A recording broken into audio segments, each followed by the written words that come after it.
high-level committee on banking for Vikasit Bharat. Bharat के साहसिक talented युवाओं को उड़ने के लिए खुला आसमान देते हैं। बीजेपी 5% लोगों के लिए बजट बनाती है और शेयर का मसला उन्हीं 5% लोगों के साथ जुड़ा हुआ है। So we'll see. At the moment, frankly, until the budget is presented, it's difficult to talk. So why don't we talk after the budget? ये बजट जो है फेंकू बजट है और लपेटू बजट है।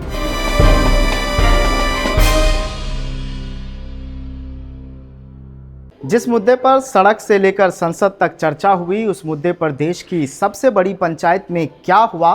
केंद्रीय बजट पेश होने के बाद संसद के बाहर पक्ष विपक्ष के बयान पर जमकर गतिरोध हुआ। सवालों के घेरे में मोदी सरकार थी। केंद्रीय बजट 2026 में क्या हुआ सस्ता, क्या हुआ महंगा, पूरी कहानी बताने आए हैं हम। मेरा नाम है सद्दाम और आप देख रहे हैं संसद में खास। आज बजट सत्र का तीसरा दिन था। संसद में वित्त मंत्री निर्मला सीतारमण ने नवा केंद्रीय बजट पेश किया। बजट में विदेशी यात्रा, शिक्षा और चिकित्सा के लिए TCS दर घटाई गई है। 17 एंटी कैंसर दवाओं और दुर्लभ बीमारियों की दवाओं को कस्टम ड्यूटी से छूट मिली है। वही जो विदेशी नागरिक भारत में रहते हैं, उनकी विदेश से होने वाली कमाई पर अब टैक्स नहीं लगेगा। हालांकि इस बजट को मोदी सरकार इसे विकसित भारत बजट बता रहे हैं, जबकि विपक्ष इस पर जमकर सवाल कर रहे हैं। I propose setting up a high-level committee on banking for Vikasit Bharat. High-level committee on banking for Vikasit Bharat to comprehensively review the sector and align it with India's next phase of growth, while safeguarding financial stability, inclusion, and consumer protection. The vision for NBFCs for Vikasit Bharat has been outlined with clear targets for credit disbursement and technology adoption in order to achieve scale and improve efficiency in the public sector NBFCs.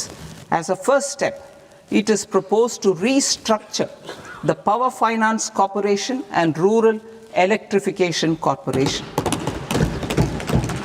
केंद्रीय budget 2026 पेश होने के बाद प्रधानमंत्री नरेंद्र मोदी ने भी अपनी प्रतिक्रिया दी। पीएम मोदी ने कहा, आज भारत जिस रिफॉर्म एक्सप्रेस पर सवार है, इस बजट से उन्हें नई ऊर्जा, नई गति मिलेगी। भारत सबसे तेज़ी से आगे बढ़ रही है, अर्थव्यवस्था बनकर ही संतुष्ट नहीं है। भारत जल्द से जल्द दुनिया की तीसरी सबसे बड़ी अर्थव्यवस्था बनना चाहता है। और उन्होंने क्या कुछ कहा है, सुनते जाइए। ये बजट 2047 के विकसित भारत की हमारी ऊंची उड़ान का मजबूत आधार है। साथियों, आज भारत जिस रिफॉर्म एक्सप्रेस पर सवार है, इस बजट से उसे नई ऊर्जा, नई गति मिलेगी। जो पाथ ब्रेकिंग रिफॉर्म्स किए गए हैं, वो एस्पिरेशन से भरे हुए भारत के साहसिक टैलेंटेड युवाओं को उड़ने के लिए खुला आसमान देते हैं। केंद्रीय बजट पेश होने के बाद संसद के बाहर अखिलेश यादव ने बीजेपी पर जुबानी हमला किया। उन्होंने कहा कि जब बीजेपी सरकार से ही कोई उम्मीद नहीं है, तो उसके बजट से भी किसी तरह की उम्मीद नहीं की जा सकती। उन्होंने आरोप लगाया कि अब तक पेश किए गए बजट केवल 5% लोगों के हित में बनाए गए हैं, जबकि देश की बड़ी आबादी, जिनमें गरीब, किसान और युवा शामिल है, वह लगातार उपेक्षित रही है। बीजेपी 5% लोगों के लिए बजट बनाती है और शेयर का मसला उन्हीं 5% लोगों के साथ जुड़ा हुआ है। तो अगर वो निराश हैं और किसान की समझ से बाहर है, सोचिए किसान अपनी पैदावार के लिए क्या दे। मैं जिस कॉन्स्टिट्यूएंसी से आता हूं, आलू के लिए क्या किया इस सरकार ने? आलू के किसानों की पैदावार को बढ़ा करके या पैदावार आ गई, आलू के लिए क्या कर रही सरकार? क्या उनको सही रेट पे खरीदेगी? क्या आय दोगुनी हो गई? अभी धान की फसल, क्या धान की कीमत दे पाई है? सरसों की फसल तैयार है, क्या सरसों की तैयारी कर ली इन्होंने? जब आप विदेश का तेल मंगाओगे खाने के लिए, क्या उम्मीद करोगे आपके किसानों को कीमत मिलेगी? ये केवल 5% लोगों के लिए बजट बनाते हैं, बाकी सब कहीं जाएं और फिर बजट आपके लिए और बनाते हैं। अखिलेश यादव के बाद कांग्रेस सांसद शशि थरूर ने केंद्रीय बजट को लेकर अपनी नाराजगी जाहिर की है। शशि थरूर ने कहा कि काजू और नारियल जैसे क्षेत्रों का जिक्र तो किया गया जिनसे केरल को फायदा हो सकता है, लेकिन उन्होंने कहा कि अब तक जमीन पर ऐसा कोई फायदा दिखाई नहीं दिया है और सबसे अहम बात यह कि केरल का नाम कहीं नहीं लिया गया। We're all looking forward to hearing what the finance minister has to tell us. The economic survey projects good economic growth, but our problem very much for the young people of this country is whether that growth is going to be accompanied by jobs. A jobless growth doesn't help anyone.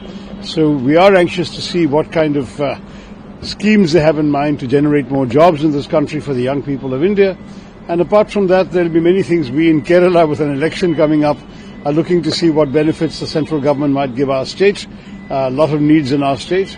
So we'll see. At the moment, frankly, until the budget is presented, it's difficult to talk. So why don't we talk after the budget? Thank you. इस budget को लेकर बंगाल में भी चर्चा हो रही है। बंगाल का जिक्र इसलिए क्योंकि हाल ही में वहां चुनाव होने वाले हैं। टीएमसी सांसद शत्रुघ्न सिन्हा ने कहा कि बजट कैसा है यह उन्हें समझ में नहीं आया। उन्होंने कहा कि इस बजट को कोई अगर नंबर देना चाहे तो हम इसमें कोई नंबर नहीं देंगे। और उन्होंने आगे क्या कुछ कहा है, सुनते जाइए। सही मायने में ये विकसित भारत का बजट नहीं है। इसमें ना एम्प्लॉयमेंट के लिए या कहां से आप इतना पैदा करेंगे। देश पे 2 लाख कितने लाख करोड़ का कर्जा है। तमाम प्रधानमंत्री के दौरान जो कर्जा नहीं था देश पे, उससे 4 गुना से ज्यादा कर्जा हो चुका है। देश का एक एक इंसान आज कर्जे में डूबा हुआ है। उससे उबारने का, उससे निकालने का कोई रास्ता नहीं, कोई सोर्स नहीं कि बड़ी बड़ी बातें कर दी आपने विकसित भारत का नाम लेके। कहाँ से लाएंगे, कहाँ से आएगा। हर प्रदेश का इतना पैसा बाकी है और खासकर बहुत सारे प्रदेशों का, और खासकर बंगाल का 2 लाख करोड़ से ज़्यादा पैसा बाकी है गरीबों का, मनरेगा का और तमाम स्कीम्स का। उसको आपने नहीं, पंजाब का बाकी है और बहुत सारे प्रदेश का बाकी है। उस पर आपने ज़रा भी रोशनी नहीं डाली। महिलाओं के ऊपर, युवा वर्ग के ऊपर, गरीबों के लिए जिनका आप बार बार जिक्र करते हैं, उनके बारे में आपने कुछ नहीं कहा। उनके बारे में कोई नई स्कीम नहीं। किसानों के बारे में हम सब इतना रोना रोते हैं, विपक्ष इतना चिल्लाता है किसानों के लिए। उनकी कौन सी मांग या उनके लिए कौन सी स्कीम लेकर आए, ये बताना। ये इसको मोटा मोटी आप कह सकते हैं, ये बजट जो है फेंकू बजट है और लपेटू बजट है। संसद में आज जो कुछ हुआ वो कहानी कुछ यूं थी। केंद्रीय बजट 2026 को लेकर ये तो पक्ष विपक्ष की बातें थी। कोशिश की गई है कि सारी किरदारों की कहानी आपको बता दी जाए, लेकिन सोमवार यानी बजट सत्र के चौथा दिन क्या कुछ संसद में खास होने वाला है ये तो वक्त बताएगा। लेकिन वक्त का इंतजार करने से बेहतर है कि वक्त के साथ थोड़ा जिया जाए। फिलहाल इस रिपोर्ट को लेकर आप क्या सोच रहे हैं, कमेंट कर बताइएगा ज़रूर। स्पेशल शो संसद में खास में आज के लिए बस इतना ही। कैमरे के पीछे मिन्हाज है, उन्हें भी शुक्रिया कहिए और हमें भी शुक्रिया कहिए।